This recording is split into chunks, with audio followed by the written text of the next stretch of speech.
रंग घोरुन प्रिय मिथिला की गोरी, रंग घोरुन प्रिय मिथिला की गोरी, रंग घोरुन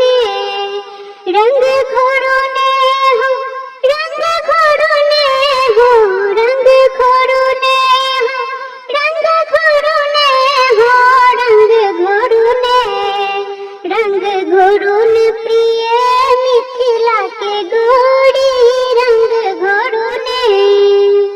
मिथिला के कौन रीत है नथिक, मिथिला के कौन रीत है नथिक, खेलत फाग सबय जोड़ी हो, खेलत फाग सबय जोड़ी, रंग घोरुन प्रिय मिथिला के गोरी, रंग घोरुन।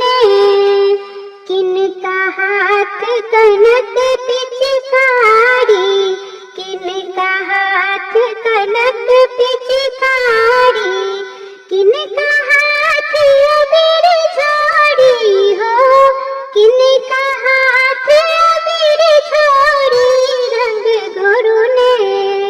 रंग घोरुन प्रिय मिथिला के गोरी, रंग घोरुन। राम जी के हाथ कनक पिचकारी, राम जी के हाथ कनक पिचकारी, सखियन हाथ अबीर छोड़ी हो, सखियन हाथ अबीर छोड़ी, रंग घोरुन प्रिय मिथिला की गोरी, रंग घोरुन। खेलत फाग रंग रस मातल, खेलत फाग रंग रस मातल, मिलत गले के टोली हो, मिलत गले